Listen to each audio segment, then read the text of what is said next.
and welcome aboard the Giddy Carousel of Pop.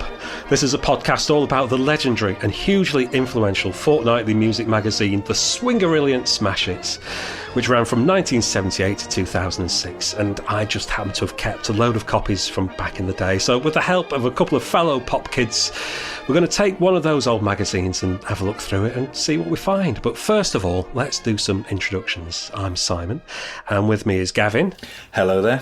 And we'll be your hosts in this journey through the back issues of pop, but we'll always have a guest on board the carousel to help us in our quest. And I'm delighted to welcome our good buddy Tim. Oh, hello. Thank you for asking. A tremendously exciting special guest. Yeah, you're very special. I hope the carousel doesn't spin too fast for you. I'm hanging on for dear life. So for our first excursion into the world of Smash Hits, the carousel has landed smack bang in the middle of the 80s, the 6th to the 19th of November, 1985 to be precise, with a very young Jim Kerr peering out at us from the cover. And if you want to read along with us, you can do just that thanks to a couple of amazing websites, Brian McCloskey's Like Punk Never Happened, and Michael Caine's Smash Hits Remembered, and both are essentially Smash Hits archives with hundreds of editions of the mag scanned and uploaded in full.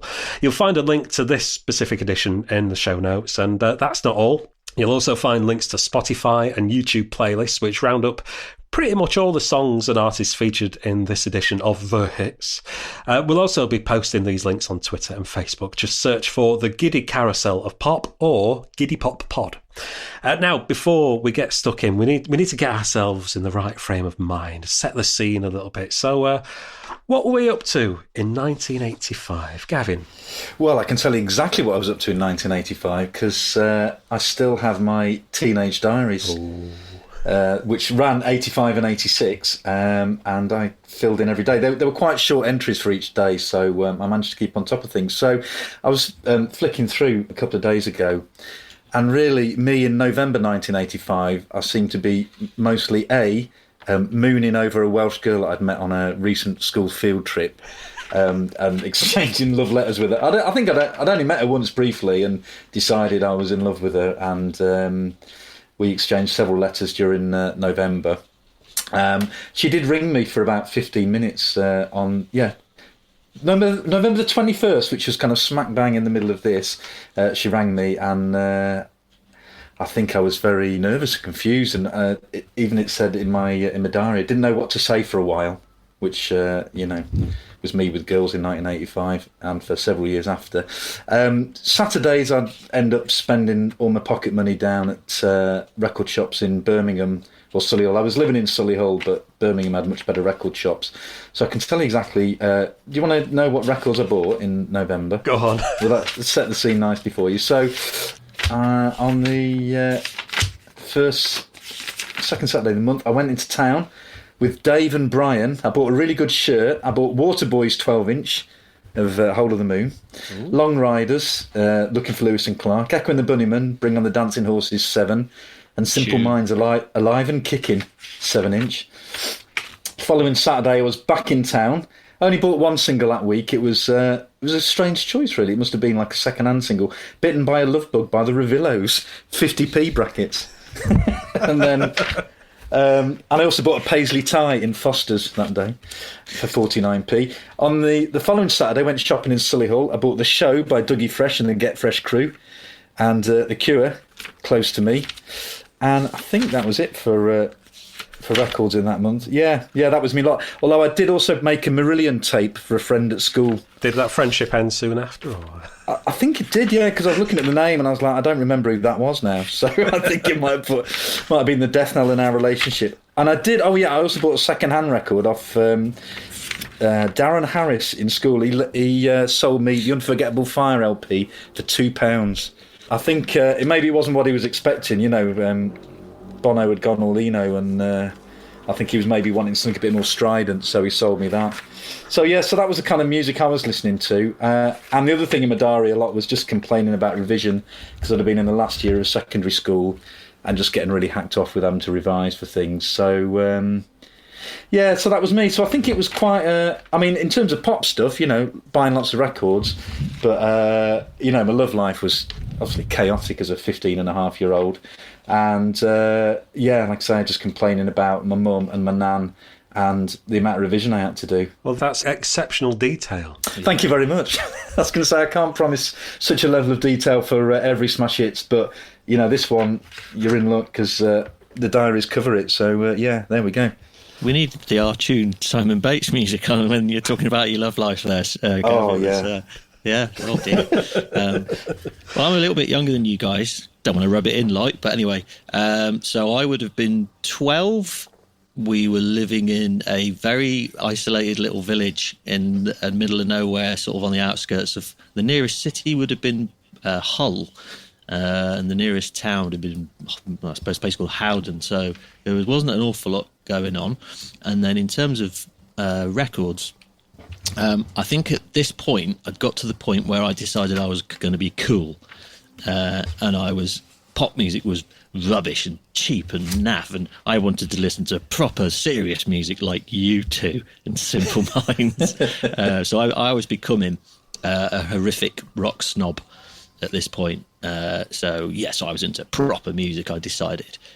So it was Unforgettable Fire, which and it was all on cassettes.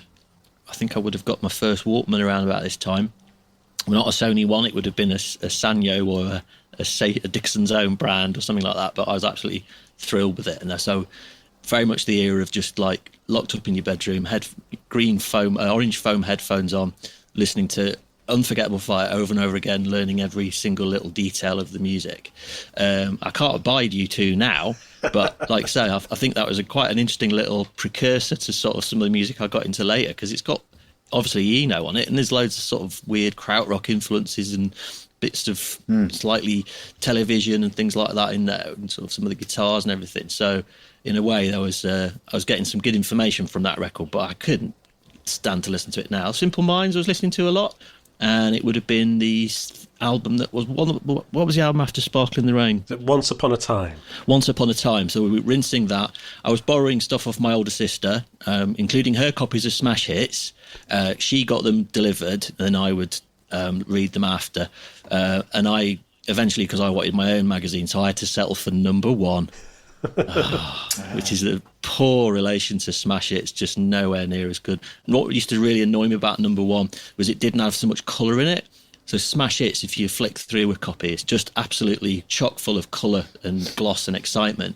And number one looked really sort of like flat, and you'd have like a pink and grey page and a brown looking page, and it was just absolutely nowhere near as good as the mighty Smash Hits. So but yeah, so that would have been me at the time. Simple Minds, U2, Bunnymen, Big Country, all the cool bands, all the bands I thought that this is it. I'm a proper like arty indie kid now. I'm into this sort of stuff. And so that was my intro to that kind of music, and mostly on cassette. So Walkman's cassettes from occasional trips to Hull or York, and I think hardly any vinyl. I think I had Blue Monday on 12-inch, the old floppy disk sleeve, and probably I think a bunch of U2 12 inches as well, all of which have now gone.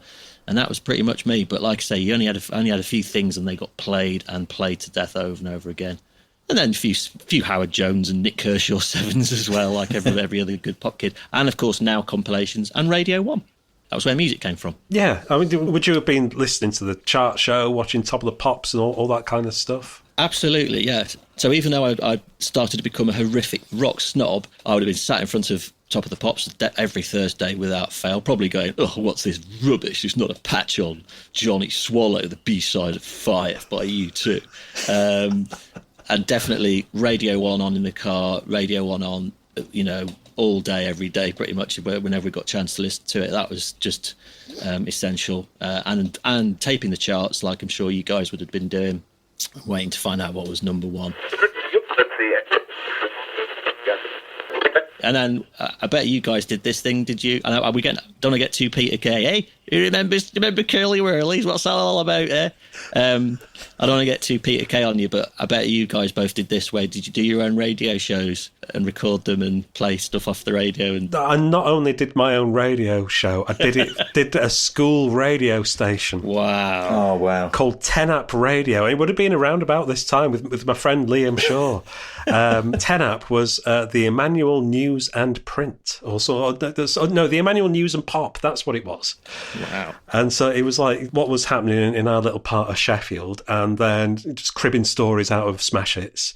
And we used to record it in the music room at junior school, where they had a snare drum. So I was trying to do the 20th Century Fox thing on a snare drum for the intro of the show. But hopelessly, I'd never played a drum before. I just thought I could go in and start doing, sound like 100 military drummers. But and then the other thing that me and my friend Liam used to do is because at that time, instrumental versions of songs were popular on B-sides. Like you bought Freedom by Wham. It's the instrumental version on the B-side. You bought Freedom Dub. Yeah, or This Is Not America by David Bowie and the Pat Metheny Group. The instrument on the B-side. So I had a little microphone. We'd plug into one side of the cassette deck and we'd sing over these things and then put those on the tape for the get played in assembly. I think we only did it twice. That reminds me of another thing, which is that this is the year of Live Aid, right? It is. So we, at school, just before Christmas, we staged, not long after this issue, we staged our very own Live Aid concert on the school stage. And we each got up, I don't know, we managed to find some guitars and a drum kit, and everybody took it in turns to get up and be one of the bands that was on at Live Aid. I was the Edge, so I got to be the Edge. In U2, and we mimed our way through a couple of U2 numbers. The guy who was being Bono didn't go into the audience and try and pick up a girl or anything like that. And then a guy I knew, he decided he wanted to be Spear of Destiny. So Spear of Destiny made a surprise appearance at our Live Aid doing Liberator. Fantastic. Did you have anyone flying in from another school in a helicopter as the Phil Collins? On the school bus? Yeah, we been interviewed by Andy Kershaw. Yeah. Yeah, we messed up there. Yeah, could have got on the. Yeah, that's right. Could have got on the school bus. Brilliant. Gav, you didn't mention sort of like your other sources for music. How were you discovering things? Yeah, well, I mean, like you, Top of the Pops was appointment television every Thursday. That was normally around at my nan and granddad's who live around the corner, because I think my mum was at a night school for most Thursdays, I seem to remember. So I'd go up they had like a little colour TV in their bedroom, so I was allowed to go up there because they were watching Emmerdale or Corrie or something. So I'd go and watch that on my own. And so, yeah, always watched that. Top 40 on the radio, I think by that age I wasn't taping it very often. I'd listen to it if it was on, but I wasn't I wasn't as bothered about chart positions as I had been sort of a few years before, when I'd see where the Smiths were up to or Adamant's new record was.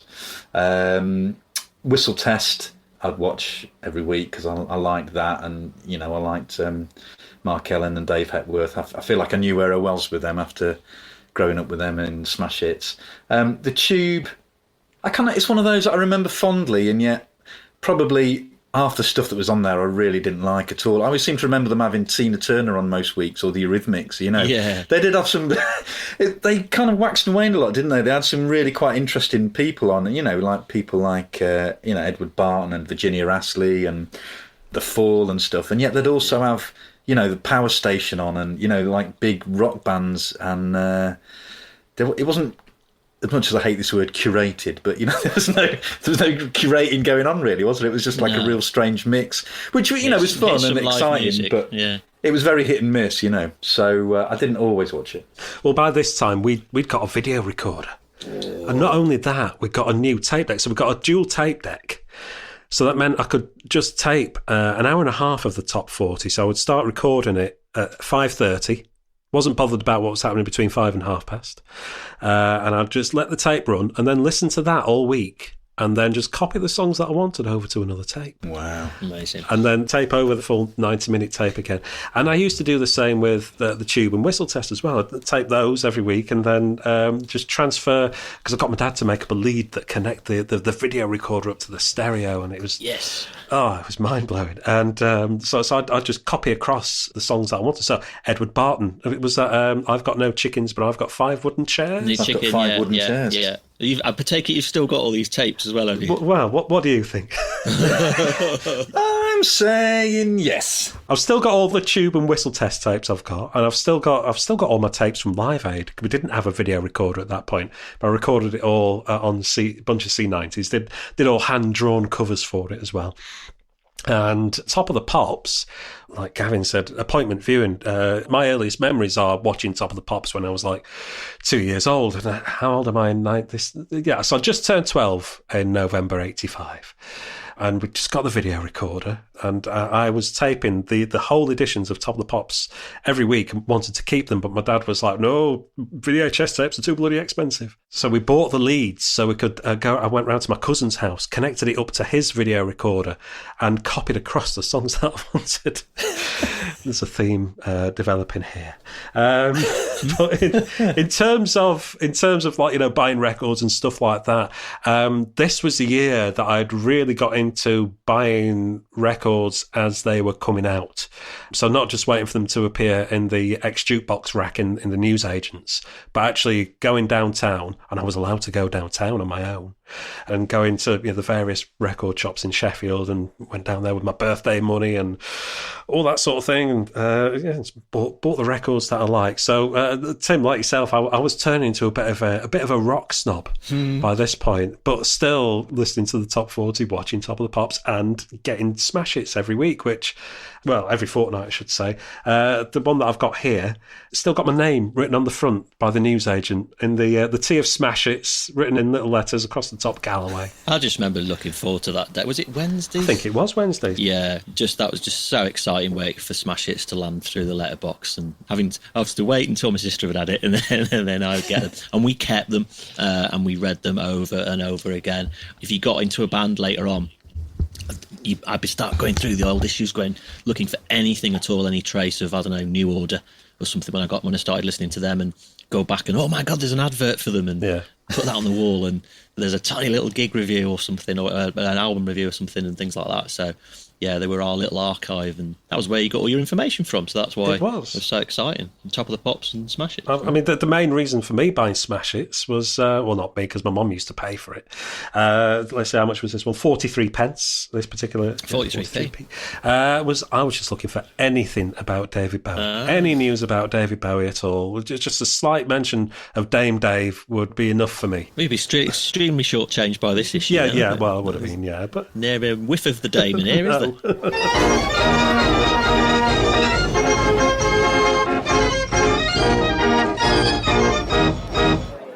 So let's get stuck into this edition, shall we? So we've got Jim Kerr on the cover, a rather odd coat that makes it look like he's popping his head out of a drain pipe. Yeah, it is an odd looks cover, like a Lego Jim Kerr. I think it must have been several sizes too big for him or something. It reminds me of, I can't remember the Doctor Who monster, but you know the ones that had like bald heads and like no neck? Yes. Oh, not the Silurians. It could have been the Silurians, yeah. I don't know, but I'm sure they had bald heads and like a grey metal body thing like that, and it's a strange look. I don't know what he's trying to achieve, and his hair, it's not a good look, is it? It's a bit mushroomy, you know. But he's just not made an effort, has he? Really, he hasn't. It looks like he's not had enough sleep either. Is there a very late night? I think he has. Weirdly enough, my sister, who I used to borrow this, who would have borrowed this edition of Smash Hits, is just on holiday at the minute in Sicily, and checked into the hotel.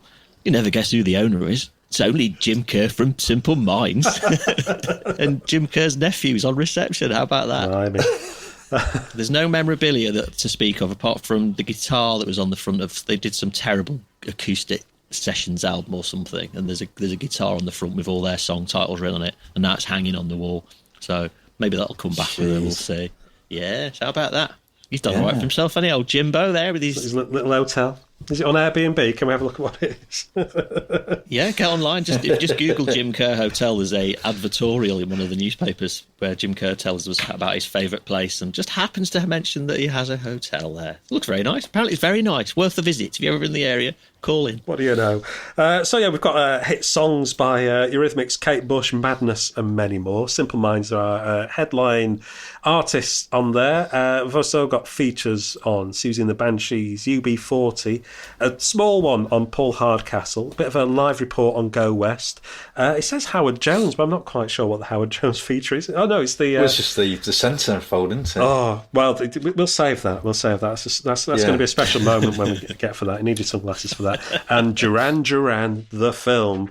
So let's get stuck straight into what for me is the beating heart of Smash Hits, and that's Bitz.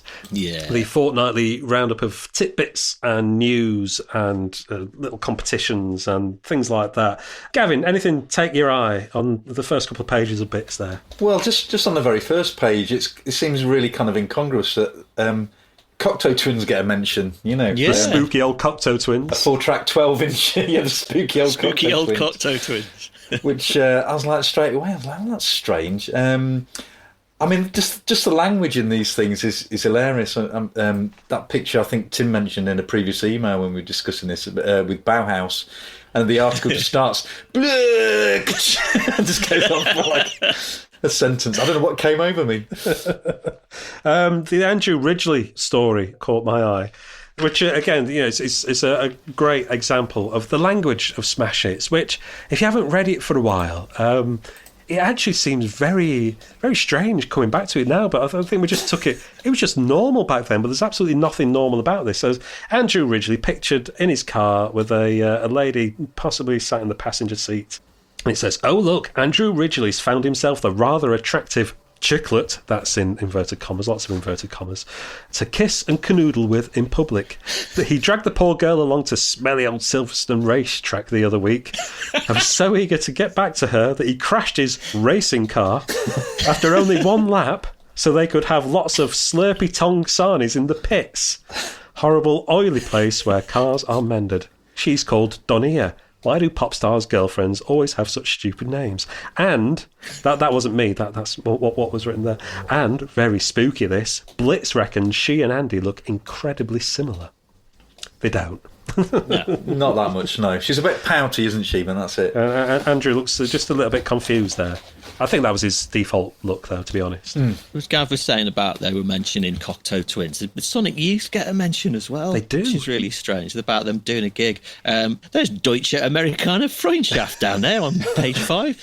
So they would still cover some of the sort of more alternative and indie stuff, and they always did, which I thought was great. And they sort of stopped doing that when it all went very soap stars. But they always got a look in, if you pardon the pun, those bands. The other thing as well, they've really got it in for Dexys. The new image of Dexys, which they did for the what's the album called? Don't Stand Me Down. You can edit that. Don't Stand Me Down album, where they're going into that sort of preppy look. Smash Hits was not impressed by that. They wanted the jeans, they wanted the two-rye, they wanted the banjos, they did not want the suits, and they have a little dig at them a couple of times in this issue, and obviously everyone bangs on about that record as being an absolute classic, but it tanked at the time, and it's really interesting to see how those things were perceived. It wasn't pop, and he broke all the rules of pop, and 10-minute long singles weren't going to cut it with the Smash Hits readers, that was for sure. And there's the Pet Shop Boys, of course, with Neil Tennant still writing for the magazine. They haven't quite, just about to release West End Girls, so Neil Tennant will be departing, I guess, very shortly. Straight down the dumper. Well, one band that caught my eye was Das Euphony Kicks. Oh, yeah. Now, who? 3 more from them later. Yeah. No, when I looked into it, I could only find on Discogs one single, and that was just a promo advance copy. So it looked as though it never actually appeared. But the little piece here in Bitz is Gru, meet the spooky Das Euphony Kicks. How do they come up with these names? They haven't got a record out yet, but we thought we'd just show you the kind of thing people in new groups feel they have to get up to get noticed. Zig Zig Sputnik have got a lot to answer for, who, to my knowledge, hadn't even released a record at that point. But thanks to Discogs, I now know the lineup of Das Euphony Kicks. Yeah, so we've got Steve Honest on bass. Killian, spelt with a K. So that's Killian. Killian McGraherty, I think it is, on drums. Troy Tempest on guitar. Yes. And Umbi Reyes on vocals. Wow. That's an impressive lineup, isn't it? Troy Tempest, he sounds like a Larry Parnes name, doesn't it? Troy Tempest. Yeah. Well, it's Stingray, isn't it? Thunderbirds? Can't remember now. I've got no idea. Oh dear, get me pop culture wrong there. Right. Skipping on, I saw the birthdays there. So Prince Charles was celebrating his 37th birthday. Joe Leeway. Oh, from Thompson Twins. Oh, is that who Thompson Twins, yeah. that who it was? Yeah. Okay. It says Joe Leeway, 28 again. Yeah. Again. Kim Wilde, 25 on November the 18th. And on November the 16th, celebrating his 53rd birthday, it's Uncle Disgusting. Yes. A recurring character in Smash Hits. I think we're probably all old enough now to be Uncle Disgustings, aren't we? Yeah. I'm almost there, yeah. Nothing disgusting about you, Gav. God bless you. And then did you spot the little rant about Top of the Pops there as well? Yeah, and it's telling you to watch the Tube for some proper music, isn't it? Because it's complaining about DJs whittering on over the same boring old video clips. So, go and watch the Tube and listen to Jules Holland whittering on over some live music and absolutely atrocious, appalling comedy acts. Maybe they'd sorted it out by then, but some good bands coming out there. The Fall are going to be on. Neil's Boring Lofgren.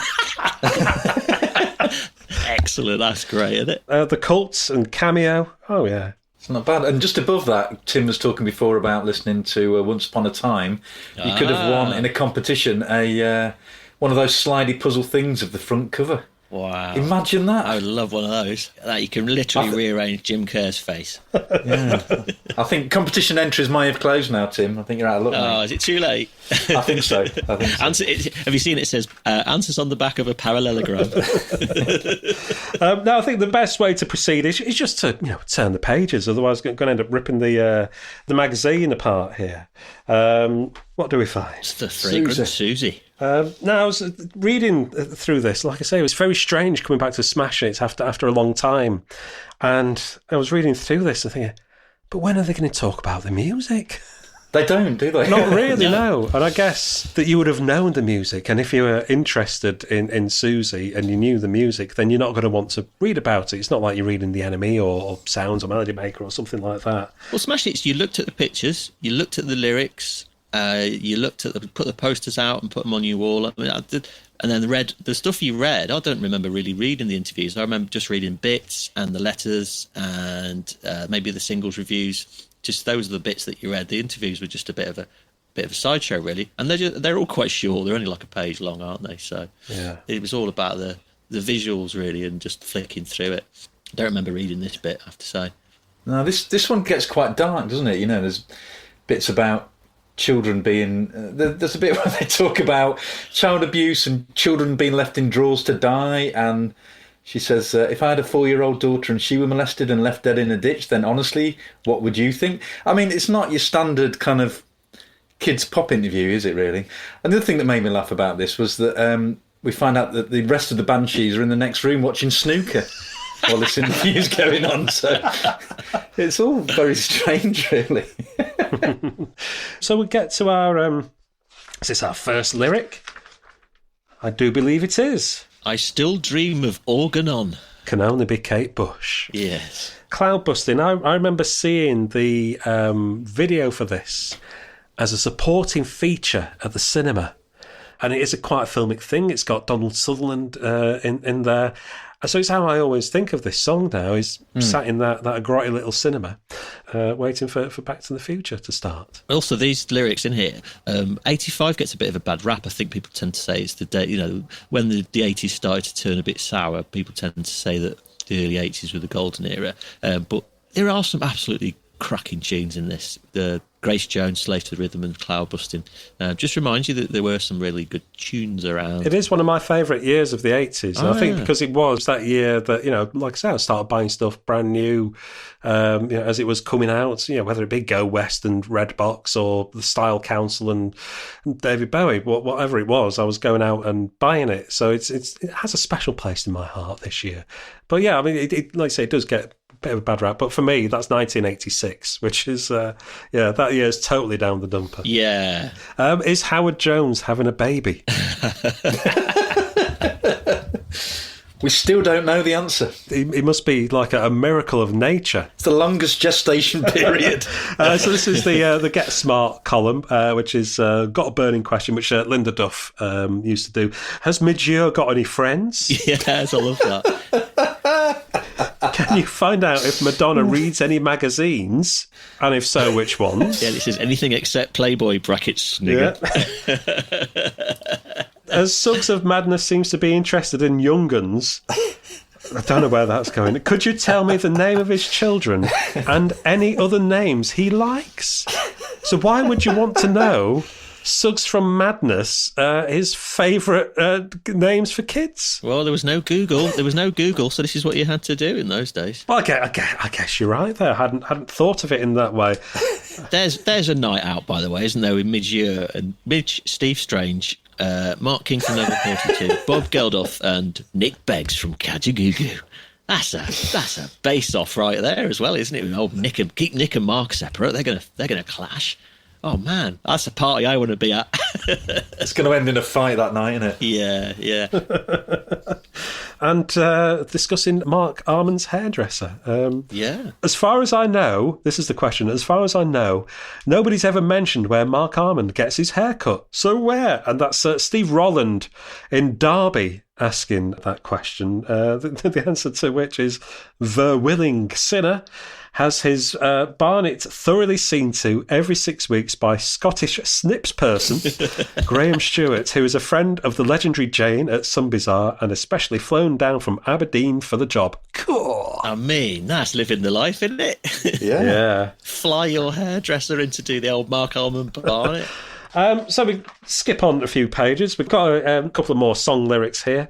Echo and the Bunnymen, bring on the dancing horses. Yay. The Bunnymen.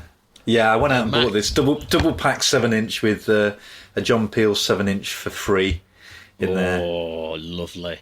Yeah. Why is Ian McCulloch standing behind a cow? Oh, yeah. Have you noticed that? It's a dancing horse, isn't it? I don't know. They couldn't couldn't afford the horses. They couldn't get a dancing horse. Yeah. Sticking with the cow. And then Madness there, down to 6. They're no longer the Magnificent 7. Someone's left, haven't they? Not so nutty now, and they're trying to get a bit more grown up, aren't they? They're just about. They are, as you can see on the photograph, members of Madness are desperately trying to stay out of the dumper. In fact, they look like they're sliding into it at a rate, tumbling their way towards Balooey Sum and Buster Blood Vessel in the down the dumper. Yeah, they're on their way. So we turn the page again. Oh, hello. To be greeted with the wonderfully blank, staring face of Ali Campbell from UB40, who's clearly just thinking about making money, because that's all this article seems to be about. Written by Chris Heath, who of course went on to do great things with the Pet Shop Boys and has done a biography of Robbie Williams as well, which I hear is very good. I've not read it myself. Now, basically, this piece is just UB40 moaning about being famous. Picked out his little bit here. Brian, who's one of the members of UB40, there's rather a lot of them. Brian points to the mug on the table, a rather nice UB40 British tour mug with a fake gold rim. Can you believe that, he splutters? It's like being in Yes or Genesis, isn't it? Have we all seen the Promises and Lies, the UB40 documentary? It was on BBC4 a couple of years ago. Yes. Have you seen it, Gavin? No, I didn't see it. Oh, it's incredible. Yeah, check it out if it comes back on iPlayer. It's just extraordinary. It's about all the financial... obviously, there are now 2 UB40s, aren't there? There's UB40 and Ali Campbell's UB40 or whatever they're called, and it's just horrendous. And the money, where all the money's gone, it's like a whodunit. You flip from side to side. You can't decide who your allegiance is with and who you think's in the right and who's in the wrong. It's really interesting. And just the way their relationship, especially the 2 brothers, has gone, the 2 main brothers in the bands, and it's like a absolute soap opera. It's amazing, but the amount of money they squandered is terrifying. And it's already mentioned here because they started their own record label, Depp International, and it's already gone. They're already complaining in this article because I think that's gone bump. So that, the money's already spilling out of the UB40 machine here, even though they're at their absolute peak, filling stadiums all over the place. But it's an amazing story. If you get a chance to watch that UB40 documentary, don't miss it. So, Gav, these were local to you. Were they local heroes? Did they mean much to... No, not to me. I remember when 1 in 10 hit the charts and thinking I quite liked that, but then they very quickly, to me, just got very bland and they just always seemed kind of quite naff and cheesy. And I mean, reading this interview, God, even reading it now, you just think it's really depressing, isn't it? And sort of cynical, and they're so world weary, and it's not like they've been going for decades and decades. They're not the Rolling Stones in the noughties. They're like it's still mid-80s. It's 6 years ago they were playing the local pubs. 6 years isn't that long a time really, but they're just so, like I say, world weary. And the fact that they've got no money, and they've just, even though I Got You Babe has just been number one with Chrissie Hynde for a long time, and it was a big hit in America, but yeah, they just seem thoroughly miserable by the whole experience, don't they? Yeah. The first couple of albums, people will sort of say they will present arms, and signing off the first couple of UB4 albums are pretty good. Those early singles are decent, but in the documentary, the new one, Ali Campbell just goes, I didn't think very much of those. They were no good. We couldn't play in tune. Then we did Labour of Love, and then we really hit our stride. So basically, they just think their early stuff is rubbish. And yeah. They're hugely proud of all the really bad cod reggae stuff they did later on. It's really strange. Their attitude to their own career is bizarre, as just as much as this incredible, never-ending feud that's going on now. So, yeah. One of the weird things as well is there's a quote sort of at the end of the first column of print where I think it's Ali that's talking, and he says the worst thing is the constant paranoia. That's about 1 million different types. For instance, your own mental state. Am I going crackers? Because you're always in a hotel room and it seems like you're going crazy. And the fact that you've left your wife at home and there are 56,000 blokes around there every night with her. Yes, I read that, yeah. What? 56,000? I didn't quite understand that. What are they all doing? I don't know. He must have a big house.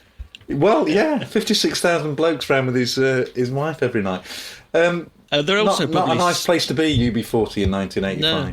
Also, and this is on record, it's in the documentary, they were smoking their way through bales and bales and bales of weed. You'd think they'd be absolutely chuckling to themselves like crazy, yeah. But they just come across utterly dour and miserable in this interview, don't they? Really bad. Yeah, there's a bit where Chris Heath asks, if any other people that they want to do duets with. Obviously, they've had that big number one with I Got You Babe earlier in 1985. It mentions Stevie Wonder. It's like, yeah, right. Good luck with that. It goes on to say, presumably one person Ali definitely won't be duetting with is Simon Le Bon.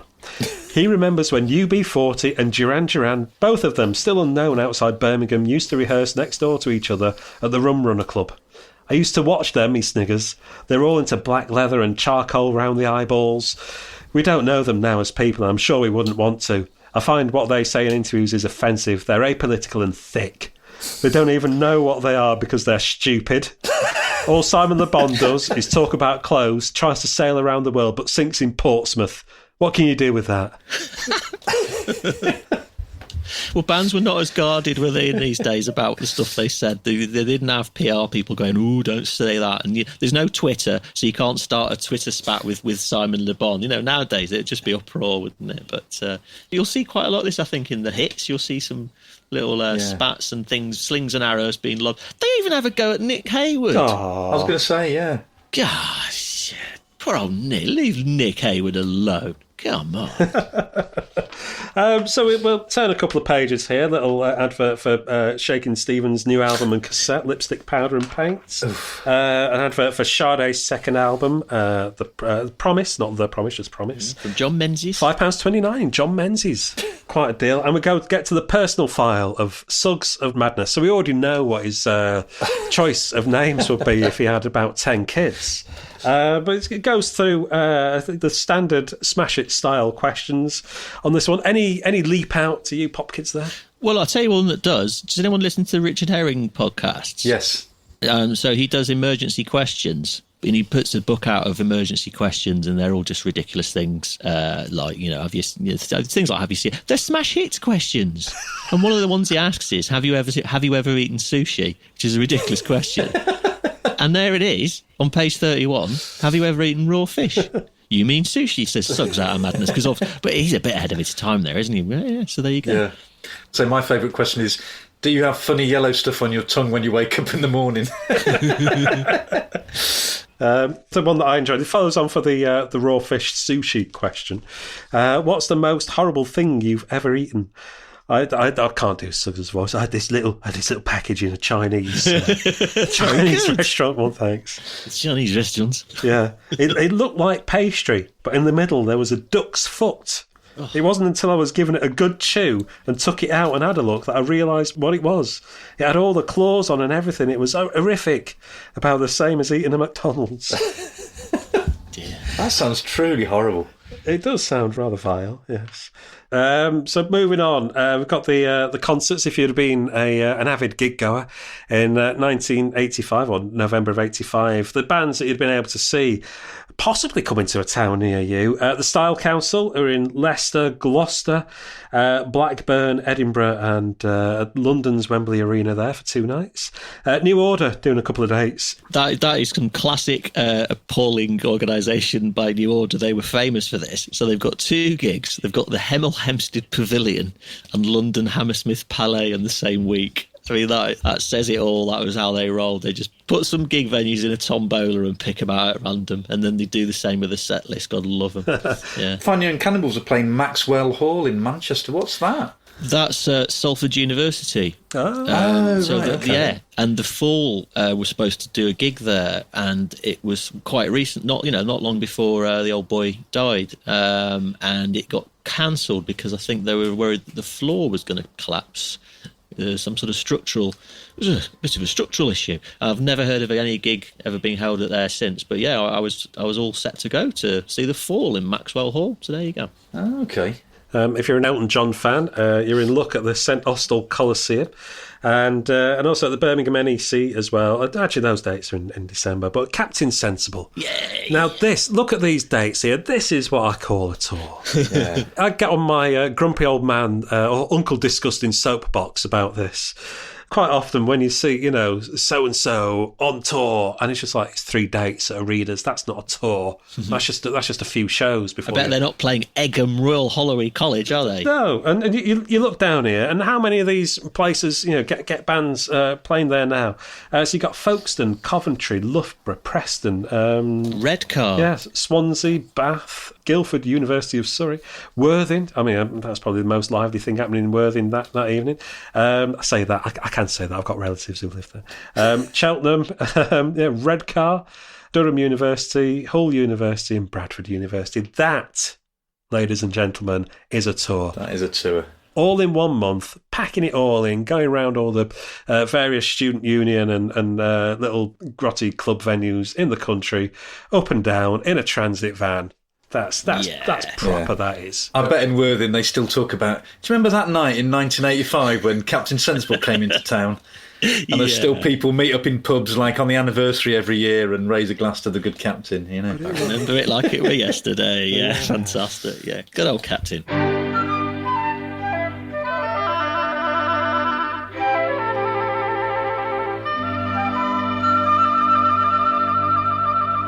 We're at the halfway point now. Oh, my God. And this is marked quite clearly because we get to our centre spread, which is the delightful Howard Jones. There's only one word for this, which is grue or blurg. It's definitely a blurg. So this is Howard Jones, right? And I'm saying... Mr. Jones is precariously edging himself towards Le Dumper. The doors to the dumper may even be opening up behind his head. He is wearing a suit that I really don't know how to describe it. It looks like the set of On Safari with Christopher Biggins, but made out of J-cloths by the looks of it. Yeah. Yeah, just looking closely. Yeah, you can. It's handy. He soaks up the sweat when he's on stage, putting away at his synthesizers. It's revolting and just horrible in every way. If you stare at this for too long, the image of Howard's suit is just going to be burned onto your retinas. So, guys, don't look at it on screen for too long. Yeah, it's definitely migraine-inducing. Yeah, I think it's a magic eye picture. If you stare at his jacket for long enough, you get a 3D image. Yeah. You can see Jesus. However, he may have been heading for the dumper, but he's still at it. He's got a new album coming out, old Hojo, as he's called on the pages of Smash It. So there you go. Who's the winner? And then we come to the one of the little proper little time capsules within the magazine here. RSVP. So it's where basically you're asking for pen pals. And it was when I was reading this, looking down, people's full addresses are printed. Yeah. James Turner, 6 Surbiton Road, Newton Heath, Manchester. I could go around and visit. He lives right up the road. See if he's in. How's it going, James? He's still liking you, Thomas Dolby. How did you know that? Imagine. You'd freak him out, wouldn't it? He wanted to... this is me as well. He thinks he's a cut above, right? He goes, I'm a Thomas Dolby fan who also likes OMD, Japan, Sir Philip Collins. Good lad. Art of Noise and Propaganda. I hate Duran Duran, Wham and any other teeny bopper rubbish. Any girls 15 to 17 write to James Turner. Good luck with that, James. Oh, my goodness. That's great, isn't it? Gavin, anybody that you want to write to there? Yeah, there's a couple of really funny ones I really like. There's a lad, my name's David. I'm 14-year-old, and as a hobby, I run a disco. Ooh. Which, that's a DJ then, isn't it, really? But I'm into all music, and what I like is he's not put Howard Jones, he's put H. Jones and G. Newman. Well, did you have to pay for the word count, maybe? I don't know. That's what I'm thinking. I thought it was free, but maybe you had to pay per word count, and that's why he's done it. The one I really like, this one made me laugh as well, there's Miriam, 15-year-old girl. Where's she gone? Here we are, yeah, help. I'm a 15-year-old German girl. And I don't know what the story is behind this. It says, and every day I'm locked up in a school with loads of Americans. I mean, what's going on there? Any people into black clothes, strange haircuts, Gary Newman, The Cure, Depeche Mode, Anne Clark, Siouxsie and The Damned, write to me and save me from all these Bruce Springsteen lookalikes. Miriam in West Germany. Poor Miriam. I'd write to her in a heartbeat. She sounds great. Yeah, she sounds great. So all the people that are 12 or 13 years old, maybe 16 or something like that, and looking for people to write to of a similar age. But then you get Sue Bowen, who lives at 12 Clay Drive in Quinton, Birmingham. I would like to get in touch with any John Fox fans anywhere. Please let me know that I'm not his only fan. Oh. I'm 23. Whoa. I'm 23 and I'm also into Billy Idol, Paul Young and Dead or Alive. Oh. I like John Fox. So I'm down with you, Sue Bowen. You're cool. I'm all right with that. Now, this is a section of Smash Hits that I think we can all agree on between us here, that this is possibly one of the sections that we turn to first. Yeah. Whether it landed on your doormat, whether you nipped down to the newsagents to pick it up, however you got your Smash Hits. And it's the singles reviews. In this edition, reviewed by Tom Hibbert, which means that there's some rather outlandish reviews, basically just ignoring the songs because they're rubbish and going off on one of his flights of fancy. 14 singles in all, including Lloyd Cole and the Commotions, Midge, Topper Hedden, Dan Hartman, Captain Sensible, The Art of Noise, Simonics, Artists United Against Apartheid and Latin Quarter. So we'll pick out a few of these and let's start with Single of the Fortnight, and one that was completely new to me, The Lucy Show. No. Yeah, I gave it a listen on YouTube and it didn't do anything for me. It's a bit forgettable. I don't remember the band at all. No, I don't. I did a little bit of digging on it because, dedicated person that I am. And I think you've probably both done this as well. Listen to all 14 singles that were reviewed in this particular edition of Smash Hits. And, didn't know the Lucy Show at all. And the initial version that I came across of this song was the demo version, which is fantastic. Okay. It's really good. It's like a krautrock cosmiche sort of thing with this drum machine going away that makes it sound a bit like Harmonia. And then these kind of like insistent guitars, and it sounds like it's been recorded in a damp bedsit in London somewhere. It was a couple of Canadian guys who came over to London to try and seek their fortune and form this band. But by the time they got it into the studio and they got all the gated reverb on there and got the proper drums clattering away and stuff, it just loses any magic that it had whatsoever. So if you're checking that one out, it's on the Spotify playlist that we've put together. You'll find it on there. But the video for this, a video of it is also on the YouTube playlist if you want to hear how it turned out eventually. But yeah, Hibbert's quite Quite fond of this. Guitars nip and chatter while the singer, with the sleepy drawl of a British Jack Nicholson, well, Canadian, but anyway, gets all sardonic about hanging out on the corner with his stinky friends. Not much of a song tune-wise, but the sound is dashingly gloomy. You can dance to it, you can call it art if you so wish. Either way, it's shimmeringly cool. It wasn't a hit. No, Dexy's Midnight Runners, this is what she's like. We've already mentioned this a little bit, and it's hard to kind of decide whether Tom Hibbert's in favour of this or not. Yeah, it's a funny review, isn't it? I mean, it's very entertaining anyway, but... yeah, I don't think he's quite sure whether he likes it or not, you know. He just says at the end he's made a ludicrous pop disc. And I'm not sure whether in Tom Hibbert's world that's a good thing or a bad thing. I'd have thought a good thing on Planet Hibbert, I suppose, yeah. Yeah, but he calls it a half-baked Irish show band with a doddery old fiddle player, you know. I'm not sure. I would have absolutely hated that record at the time. I wouldn't have. I really like it now, but I would. That's another grown-up music as well. And I think that might be part of the problem they've got with Dexys is they've jumped a few leaps ahead, haven't they? And they've just gone not very poppy, having been a bit, you know, bouncy and pop-tastic in the, you know, swingerilliant in the early days, but they're not swingerilliant anymore, are they? They've all gone very serious. Now, Phyllis Nelson, she had a big number one with Move Closer, and then she follows it up with a song called I Like You. Now, I was listening to this before I read the review. I'm listening to it thinking, Move Closer, it's sensual lover's ballad sort of thing. And it's quite, you know, quite passionate, quite intense. And she follows it up with a song called I Like You. And that's something that Hibbert picks up in his review. I like you, not I love you, or even I like you an awful lot, just I like you.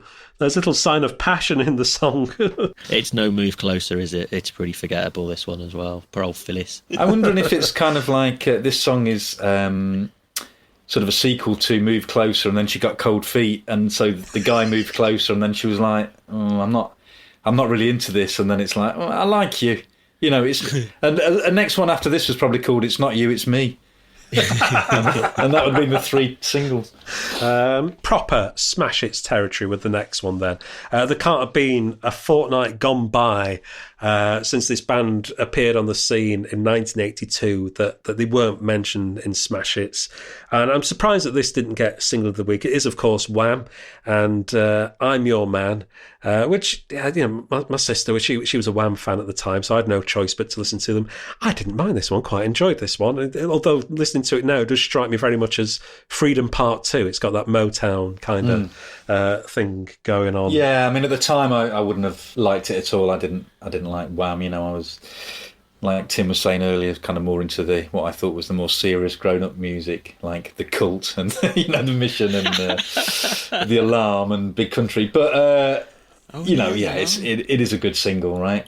Yeah, I don't think it's anywhere near their best. It's you know, the early few singles are the best ones, I think, and those Top of the Pops performances, when you wash them back, George Michael's just got it absolutely nailed down. Every dance move and every sort of thing, the way they move, the way they look, he's really, really. You just see what a clever guy he was and how he's really thought every little bit of it through.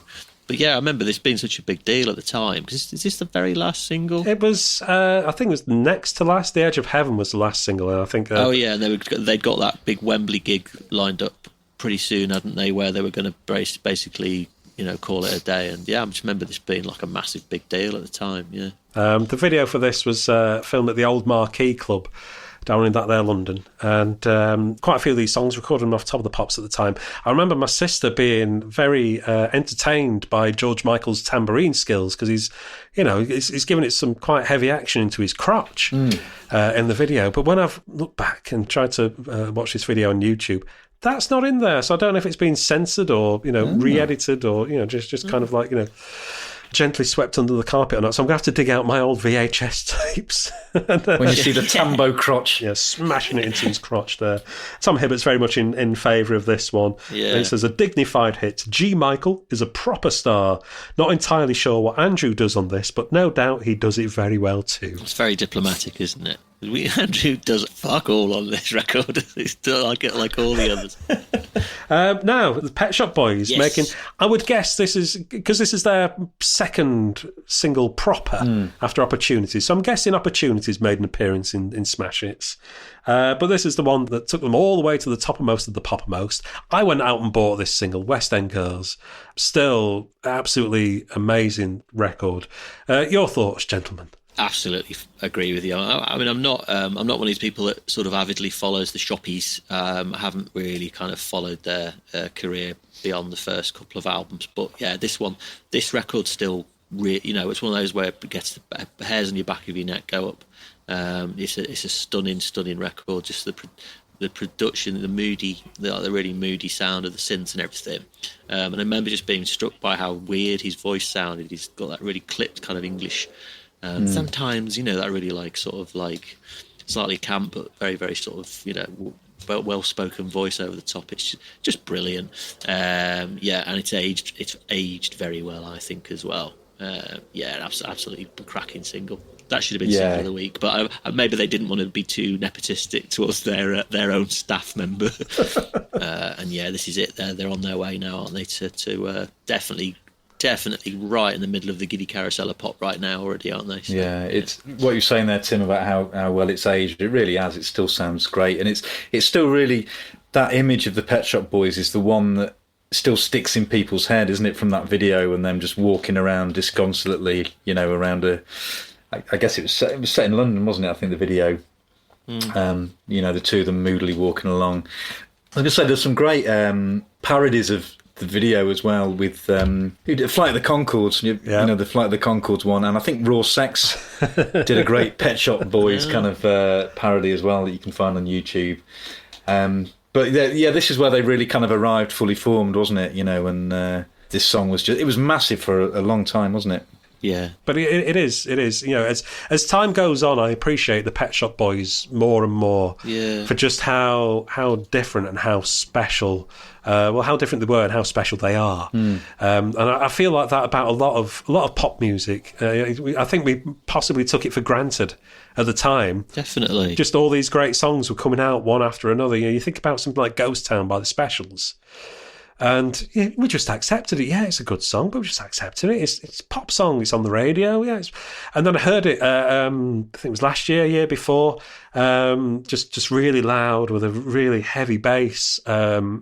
And it just struck me how extraordinary it is, and how it was constructed, and just how different it was to absolutely anything else that was around at the time. And I keep coming across songs that I know really, really well, and finding that about them, and that there actually were extraordinary songs, and we just kind of took them for granted at the time because it was just pop music. And it was coming out of tiny little AM radios in a car, or crappy speakers on a telly, or at best on those really terrible quality headphones that came with my Walkman, which would hurt your ear. They would really hurt your ears after a while. Those terrible tacky plastic headphones, wouldn't they? So but like you say, when you revisit some of these songs, they still sound amazing. Now the West End Girls is definitely one of them. Definitely one of my that's one of my top 20 all time. Actually, that song, fantastic. So come on now to the album reviews. So let's pick a few of these out, starting with a compilation for the Christmas market with the Spandau Ballet singles collection, getting a strong 8 out of 10 there. Although, this reviewer gets it the wrong way around, doesn't he? It's a plainly packaged compilation, I can't disagree with that, of every Spandau single to date, from the heady days when the band wore very horrible kilts and Gary Kemp played synth on stage, to the polished present, and it gives everyone an opportunity to appreciate Gary's consistently developing talent as a songwriter. The best may be yet to come. And no, it wasn't. No, it wasn't. And the best bit of Spandau Ballet is when they were wearing the kilts. Yeah, yes, absolutely. Everyone knows that. And then you've got the Echo and the Bunnymen, Songs to Learn, saying so that gets a 9 out of 10. Quite right. And then we get into the non-compilation albums. Cool Notes, Have a Good Forever, that gets a 4 out of 10 there. I had a little listen to these. I can understand the 4 out of 10 review. They actually had quite a sizable hit in '85, and I don't recall it in any way whatsoever. I don't know if it rings any bells with you guys. What was the big hit? Was it Spend the Night? Spend the Night, yeah. Number 11 in 1985 there. Yeah, I couldn't whistle it to you. I kind of vaguely remember it. Is it just kind of like a disco-y funk kind of tune? Yeah, it kind of sounds like it's not dissimilar to what Five Star were doing at the time, but also a bit Jimmy Jam and Terry Lewis, that sort of thing. I like some of that stuff now. I didn't like it at all at the time, but some of that stuff I dig. Yeah. Move on to Miss Grace Jones. The album Slave to the Rhythm, which is comprised of multiple different arrangements of that song. Each one is musically different, and it's a different tune. But it's the same lyrics in every one, if I remember correctly. I don't know it. I know the song, the single that was a hit, but I've never heard the album. So, no, I didn't. I'm not an expert on Grace Jones. I didn't know that. I didn't know there was a whole album of different versions. That's a strange one. Yeah, because this is the one that Trevor Horn produced, and it's got Ian McShane as like the master of ceremonies on there. Oh yeah. And it gets 3 out of 10, which I think is rather unfair. I'll check this out because the idea of I'm not averse to it. I'd like 45 minutes of Slave to the Rhythm. It's an absolutely magnificent song. I've never heard it. This one song, but I'm going to go and have a listen to that later. Go check it out. I'll have 45 minutes of that anytime. Yeah. Then we move on to something that would probably never happen now in a magazine, because it'd be it'd mean a loss of advertising revenue. A 0 out of 10 review for the Doncaster rocker John Parr. With his self-titled album, John Parr. Growing up in Sheffield in South Yorkshire, there was a big deal made of John Parr at the time. But even I recognised that, it was a bit of a stinker, really. It come up through the working men's club scene in the 1970s. But Tom Hibbert just ends the review with a nuisance. Well, nowadays, 6 out of 10 is the new 0 out of 10, isn't it? Nothing. Is that what it is? Yeah, nothing in them. If you go through an Uncut or a Mojo, nothing gets less than 7 normally. And it's just like, oh, God, so there's just loads of, another quite good record. Oh, here's another quite a good record. You can play it on Spotify. And every so often they'll give something 9. But you'll never see 0 out of 10. And it's just like, they're the ones you read. Yeah. You want to know why, why is this album so bad? And you want to read it. Or you want to read the one that's 9 out of 10, that's got to be good. But 7, Love and Rockets, 7 out of 10, can't even bother reading that one. But nowadays, that's just the norm, isn't it? Next, it's the solo album by Teresa Bazar from Dollar, which has just been reissued. So I believe. And regarded as something of a lost classic. I've never heard it, but yeah. The album's called The Big Kiss, and another one reviewed by Tom Hibbert, and he says, me, the world just hasn't been the same since Dollar split up. The way Teresa used to glance at partner David Van Day whenever they were on telly was heart-rending. I know he's a bit of a bimbo, viewers, but he needs me, her eyes seem to say. Without a straight man to bounce her comic ideas off, however, Teresa is stranded. The Big Kiss, a recent flop single, was an almost brilliant attempt to recreate the wheezy Dollar sound of Mirror Mirror, but the rest of the stuff on this LP is stodge, except for a new version of Dollar's epic Give Me Back My Heart, which is hopeless. Perhaps she should join Redbox. Ooh. Got it in for them. And then we get on to rock royalty next. Elton John, apparently his 19th studio album, this one. One called Ice on Fire. Nikita was the hit from that. George Michael's on there. Nick Kershaw makes an appearance. Millie Jackson, Sister Sledge, they're all helping out. Mel Gaynor from Simple Minds is playing drums on there. Pino Palladino, you couldn't make a record in the 80s without Pino Palladino and his fretless bass.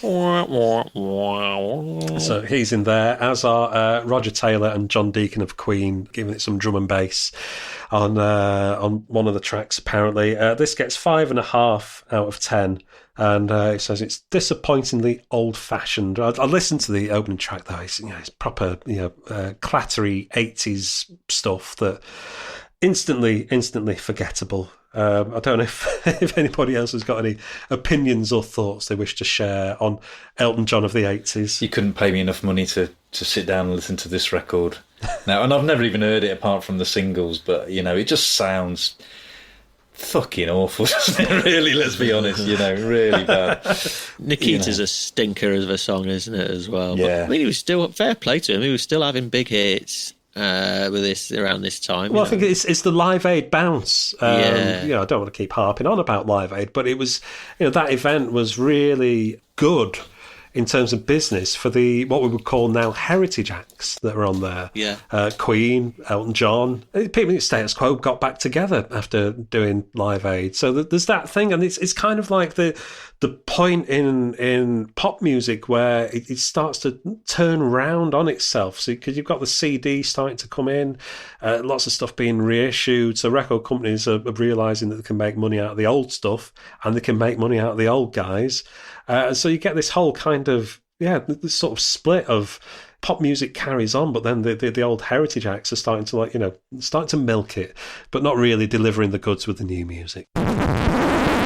And we come now to one of the other cornerstones of Smash It. It's the letters page with the responses from Black Type. I mean, I would say, sort of reading through them, a lot of them are quite hard to read because of all the quotation marks, and there's loads of in-jokes, and the RSVP stuff I found more kind of I would have thought that the letters page would have been great, but then as I was reading it, it seems so much kind of its time, and often referring to other things that have been in the letters page in previous weeks and stuff.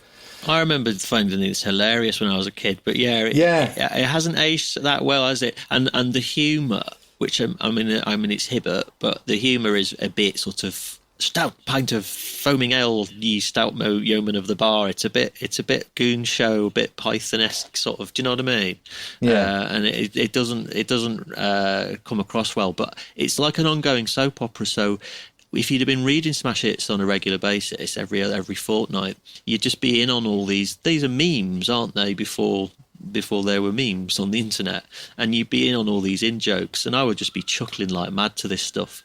But if you just pick one out at random and trying to make sense of it, it doesn't quite fly. No. I'm like you, Gavin. I sort of got a bit bored reading these. Really, I wasn't following the jokes. There's a big long one about Jimmy Savile at the end as well, which I should probably gloss over. Yeah, maybe not. I used to just laugh at the names people gave themselves as well. Like it would just be things like Morrissey's left nipple, or Nick Kershaw's snood. Do you know what I mean? Yeah. People made up. I used to love that. Yeah, here we are. Dame Una's magical coffee beans, Wallasey, Merseyside. My claim to fame, I had. I think I only ever sent one letter into Smash Hits, but it got printed, and that was about. Yeah, it was about the names that people put. The sign-offs, and it was pretending to be an angry letter saying how stupid the names were.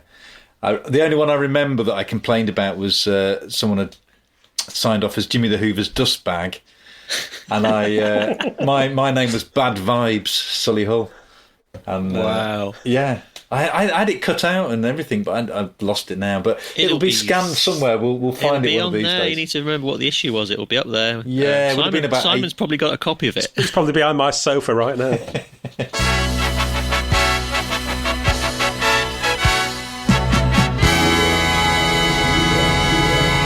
So then we come to our next big feature. It's the cover star, no less. Simple Minds, interview with Jim Kerr out there in New York. And it's just about the time that the album... go on, what was it called? Once Upon a Time? No. Once Upon a Time. Yes. It's a very forgettable name, isn't it? It is, yeah. It's rubbish. Was released. Yeah, I mean, there's not an awful lot going on here. I remember putting the picture on my wall. I don't remember much about the interview, I've got to say. Well, they're all smiling nicely in the photo there. Apart from the guy, I don't even know his name. He must be the replacement for Derek Forbes, the guy next to Jim Kerr in the white shirt. He's pulling a bit of a Suggs face there. Yeah. Maybe it is Suggs. They're on the way to super stadium filling megastardom here now, aren't absolutely, They're pretty much there. And I loved Once Upon a Time at the time, and I played it again recently, and it's not aged well. That really bombastic, over the top drum sound. And Derek Forbes, the bass player, has left, I think, at this point, and you realise later, listening back, it's obvious how important he was to the sound. And he didn't like the direction they were going in at all. And I think their best is behind them. But I loved Spark in the Rain and New Gold Dream in particular. Massive, really like them, and they still sound good. I really like early Simple Minds. It still stands up, I think, much better than U2. Well, that's the thing. A lot of people used to compare Simple Minds to U2 back in the day. Well, they don't sound anything like. It's weird, isn't it? Because they don't sound anything like each other. I could never really hear it. Only because they would tour together, I guess, and they were both had a big stadium rock sound, and they both, Scottish and Irish, there's some kind of connection there as well. But apart from the fact that they had a little guy at the front doing a lot of moves, they were very different. And I think U2 might have started out trying to rip Simple Minds off a bit, and then obviously eventually sailed past them.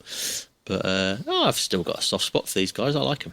Even down to the two, there's only two of them left now, isn't there? But they're all right. Simple Minds, I like them. Jim Kerr's asked about U2 here. Says, what does Jim think of U2, with whom Simple Minds are so often compared? Well, it is clear that he feels a certain affinity. Jim says, I think we share a vision, and we share a clumsiness as well. And we share the same kind of blood. When I first saw U2 on TV, their expressions look like the ones I see on stage when I look around me. So blank, I don't know. I really, really admire them. I really, really admire them. And we've become friends. Bono came over and stayed with me in Scotland at New Year. Ooh, that was nice. Another cheesy what's it, Bono? But I think there's also a big difference between us. I think our music has a sort of femininity that theirs lacks. He's absolutely right. Yeah. And personally, I'm really glad about that. He's absolutely right. And what I liked, I remember at the time, when you're young and you're trying to sort of change your music taste, and yes, I needed something. But I thought, U2, good manly music, I think I was sort of thinking in my head. This is for grown-up boys, this is big boys' music. U2, yes, the flag waving and military drums. It's very marchy, isn't it, some of the U2 stuff? And it's not very... Later on, obviously, they went a bit more disco-fied, didn't they? But yeah, I think he's onto something there, old Jim. About the difference between the two. Yeah, there's definitely a bit of a slinkier sound to Simple Minds. Yeah. The most concerning thing, or the thing that Jim Kerr seems to be concerned with most in the piece, is his lack of socks. So I don't know, obviously Jim isn't the sort of person to wear loafers and no socks, so he's clearly a sock man. Yeah, I was going to say in the 80s it shouldn't be a problem for a... lack of socks really shouldn't be a problem for an 80s rock star. I was going to say they didn't bloody wear them, did they? I mean, the rest of the band on that picture, they're looking very Don Johnson. Yes, they are. It's very Miami Vice, isn't it? Especially Mel Gaynor there. Look at that. Yeah. All them shoulder pads going on. Yeah. Oh, yeah. None more 80s. And, Jim Kerr's got almost sort of he's got a thing for collars. He can't have a normal collar, can he? He's got to have a sort of like baggy snood type thing. Yeah. And then when he's not got his Lego jacket on. Something else that we learn about Jim Kerr in this is we learn he's not afraid of a tower block. He says, I think there's a beauty in size, but there's also a fear of pomposity. He's talking about his music, and it's a thin line between them. But I'm not afraid of size, I remember being a kid, and for 18 years I lived in a high-rise block, and I used to stand at the bottom of it and look up and wonder, but I never felt in awe of it or anything. So there you go, a man who's not afraid of being at the bottom of a tower block and looking up and going, come on then, yeah, tower block. That's deep, man. So we move on from that to everybody's favourite Essex soul boy and synth maestro, Paul Hardcastle. A little feature here, plus the lyrics to his latest offering, Just for Money, which was principally about the great train robbery and features Larry, Sir Laurence Olivier, and Bob Hoskins as well, being a train robber. Well, Bob Jacket with a very horrible collar, Hoskins, as he gets called here. Yeah, that is quite a collar. It's dreadful, isn't it? Yeah. Now, Paul Hardcastle, do you know that? What's that band, Public Service Broadcasting? And everyone just goes, "Oh, amazing! How aren't they? They're so innovative, aren't they?" Paul Hardcastle was on that years ago. I mean, if you the beginning of this record is Laurence Olivier reading the Royal Train is loaded with over £2.5 million. That's more money than most people can dream of. Now, by the way, I can dream of more than £2.5 million. But anyway, he says that's more than most people can dream of. It's just public service broadcasting with this, terrible Arthur Baker style clattering electro beats on it, as far as I'm concerned. It's certainly a less inspired track than 19. And what number in the charts did it get to? Go on. No, 19. Is correct. Oh. I looked it up. There you go. I once spent a day with Paul Hardcastle. No. Yeah. You used to work at a studio in London where, we'd record interviews and things like that. And he'd got a new album coming out. It must have been about 2001, maybe. And he was doing a round of interviews down the line, as they call it, to various local radio stations up and down the country. And I was the engineer for the day, and I just sat in a studio with Paul Hardcastle all day. He didn't shut up. Oh, really? He's a proper geezer. He's a chatterbox. He loves his cars. He was telling me how to get out of speeding tickets and all this sort of thing. He was full of all sorts of useful advice. Amazing. So when you were producing him, were you not tempted to keep stuttering his? Hello, it's Paul Hardcastle. So what about this song? Have we listened to it? Did you have a listen, Gav? Yeah, I listened to it. It really isn't good, is it? He's hanging on to the Giddy Carousel of Pop by his fingernails with this one. It's a poor follow-up to 19. It's, the lyrics talk about clunking you over the head, it's not sort of... There's a great line in it towards the end. I love this. It says, just don't mess it up, or the only place you'll be going is the scrubs, brackets, the scrubs. And it's just full of lyrics about crime and money, and it's as subtle as a house brick. I'm going to South America, sit in a bar and drink champagne. Don't mess it up. Bloody hell. Well, the only bars you'll be seeing will be on your windows. I mean, it literally is. You know that record you did, Paul, about Vietnam? And you had lots of talking on it. Oh, why did he do it? It's dreadful. Yeah, I mean, it was sliding off the carousel there, but he was back on it with his next single. He got back on, didn't he? Yeah, Don't Waste My Time, and then he got to do the Top of the Pops theme. The Wizard, which was used for quite a few years. He must have got an enormous Gregory Peck every year for that as well. He's done very well out of that, yeah. Yeah, and also he was remixing a lot of stuff around that time as well. I remember getting his remix of Ian Dury's "Hit Me With Your Rhythm Stick." Oh God! Hit me! Yeah, exactly. You guessed it. Rhythm stick. Yep, all of that.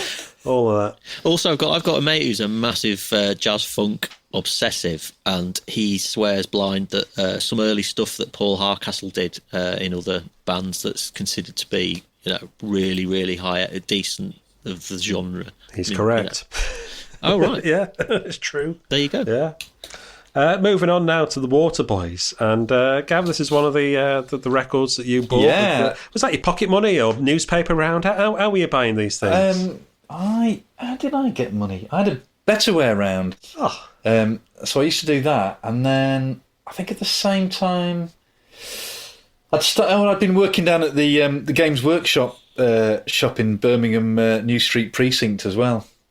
So it's kind of a combination of those two. So this was one that actually spent proper money on it, like when it was properly in the charts and everything.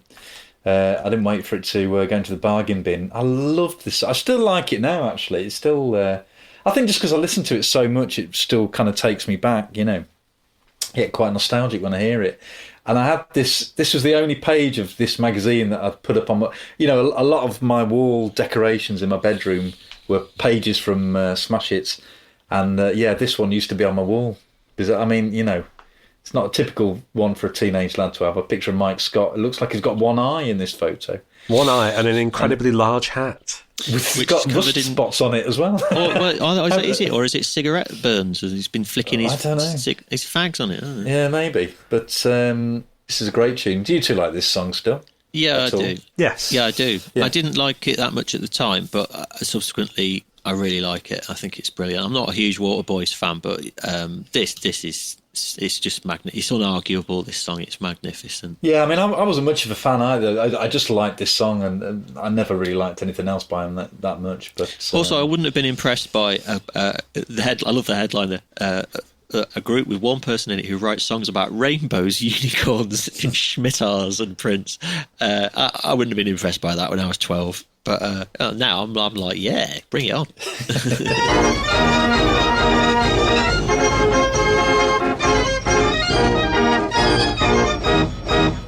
So we've got to the end of that now, and we've been talking about the dumper and the Giddy Carousel.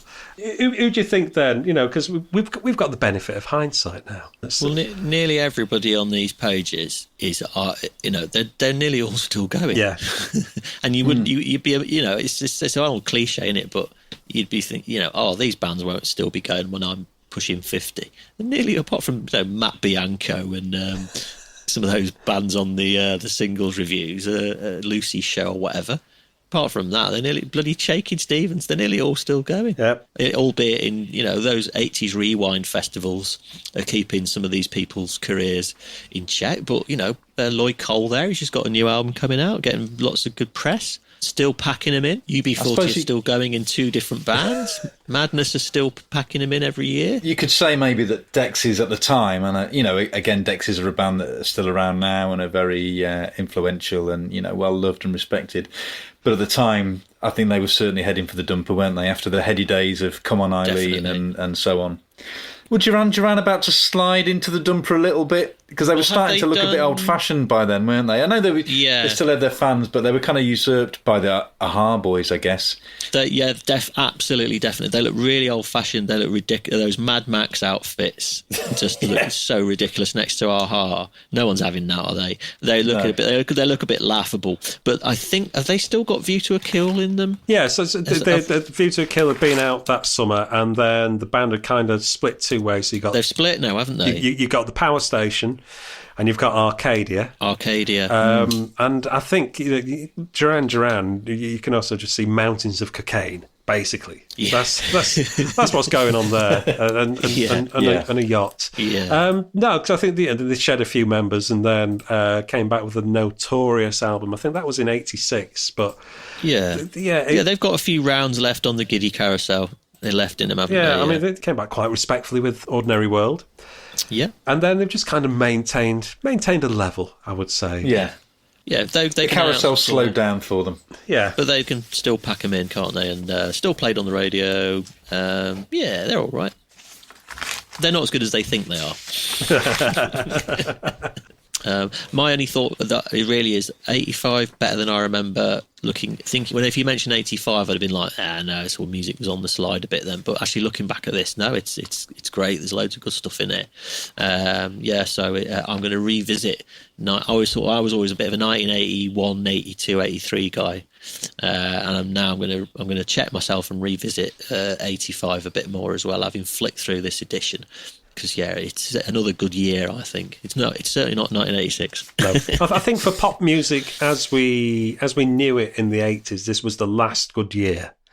Still lots of great stuff coming out, but you can also hear and detect some of the rot starting to set in. Yeah, definitely, as evidenced by the current run of Top of the Pops, which is 88, and it's pretty hard work watching. I am still wading through them. On it now. I'm sick of the sight of Jelly Bean Benitez. And here's another really faceless song, unmemorable Jelly Bean track. It's like, oh god, and Here Come to Pow, and it's not great. Yeah. Come on, sorry, I was just going to say, can I sneak one last thing in under the wire? Yeah. It was a nice way to close things off because we started talking about my diary, and on November the 17th, I'd obviously counted all my 7-inch singles, and I had 114 singles. Wow! At that point. Yeah! Awesome. 114, yeah. That's a good collection, man, for that age. Awesome. Yeah, happy with that. Right, well, thank you, Gavin. You're very welcome. Thank you for having me. And thank you, Tim, for being our guest on this inaugural edition of the Giddy Carousel of Pop. It's been a blast, thank you. Nightdubbing.com. That's all I'm saying. Any other plugs you want to get in there? At Dig. I don't tweet, but at Dig Vinyl on Twitter. If you wish to find out about record shops run by a friend of mine who also put out our album, which is called Frontline by Nightdubbing. Oh, I need to Melodic Distraction Radio Liverpool. I'll be on it at some point later in the year. So. Melodic Distraction. Yeah, busy chap, packing it all in. I'm like a multimedia node. And thanks to you out there for listening. You can follow us on the usual social media channels at Giddy Pop Pod on Twitter, Facebook and Instagram, where you'll also find those links to the edition of Smash Hits that we've been having a look at, along with those Spotify and YouTube playlists as well. And you can just come and say hello, you know. So we hope you can join us next time on the Giddy Carousel of Pop.